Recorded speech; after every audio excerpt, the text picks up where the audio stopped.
พ่อแม่พี่น้องป้องปรายเบิดซุคนเนาะ FC ทางช่องบ่ภูมิ Channel เนาะ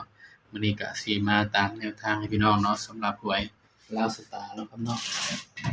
ลาวสตาร์เนาะพี่น้องเนาะของงวดวันที่29เนาะครับเนาะเฮาก็มาเบิ่งผลมันออกนำกันเนาะพี่น้องเนาะสำหรับผลมันออกเนาะข้างบนเนาะออก616ข้างล่างออก71เป็นไดพี่น้องสำหรับลาวสตาร์เฮามื้อนี้ก็ถือว่าสอบผ่านเนาะพี่น้องเนาะนี่6ก็มาเนาะนี่ก็เข้าที่ตัวกลับเนาะสำหรับข้างบนเนาะข้างล่างเข้าที่ตัวตรงเนาะนี่ก็ถือว่าปังเนาะพี่น้องเนาะก็มาทั้ง2ตัวเนาะสำหรับลาวสตาร์เนาะนี่ก็ถือว่าปังเนาะครับเนาะให้งวดแรกก็ปังเลยเนาะพี่น้องเนาะสำหรับลาวสตาร์เฮาเนาะ616เนาะนี่616เนาะมันออกนี่ก็ถือว่าปังเนาะพี่น้องเนาะ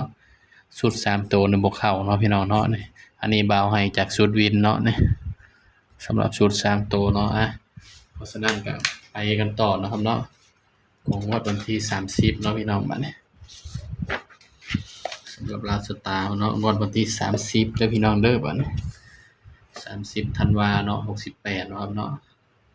สำหรับมื้อนี้ก็ไผได้ก็ดีใจนำเนาะพี่น้องเนาะสำหรับ FC เนาะ FC หวยลาวสตาร์เนาะพี่น้องเนาะนี่ก็คือหวยลาวสตาร์เด้อพี่น้องเด้อ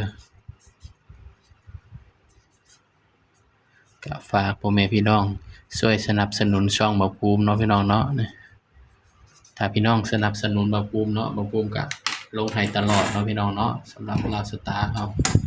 เพราะว่าหยังกระดาษมันบ่หลายเนาะพี่น้องเนาะประหยัดไว้ลงพวกลาวพัฒนาเนาะบ่าวก็ประหยัดกระดาษไว้ลงลาวพัฒนาเนาะก็บ่ค่อยได้มาลงปานใดเนาะพี่น้อง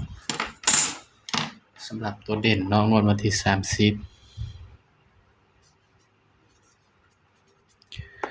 เนาะมื้อนี้เนาะงวดวันที่30เนาะ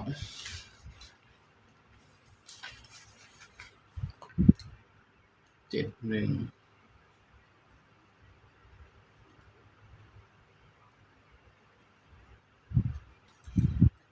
สำหรับงวดวันที่30เนาะให้เด่นไปที่3เด่น3กับ4เด้อครับเด้อนี่งวดวันที่30เนาะย้ำว่าตัวเลขก็เป็นเพียงแนวทางเนาะพี่น้องเนาะเด่น3กับ4บางครั้งอาจสิเจาะบ่เข้าเนาะพี่น้องเนาะบางครั้งก็เจาะเข้าอาจสิเจาะบ่เข้าเนาะแต่ว่าก็ให้ไปตามสูตรเนาะพี่น้องเนาะสำหรับเฮาก็มาจับคู่กันเลยพี่น้องจับ3ก่อนเนาะครับเนาะเดี๋ยวบ่าวสิจับเป็นแนวตั้งเบิ่งเนาะพี่น้องมันจังสิงาม31 32 36 37 41 42 46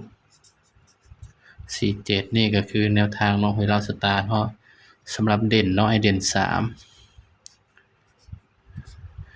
ย้ำว่าตัวเลขก็เป็นเพียงแนวทางเด้อครับเด้อในมีเข้ามีหลุดเนาะพี่น้องเนาะ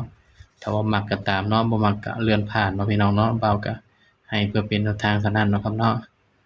ตัวเลขเป็นเพียงแนวทางเนาะครับมีเข้ามีหลุดพี่น้อง ชุด3ตัวมิดเดียวเนาะครับเนาะชุด3ตัวเด้อพี่น้องเด้อให้มิดเดียวเลย347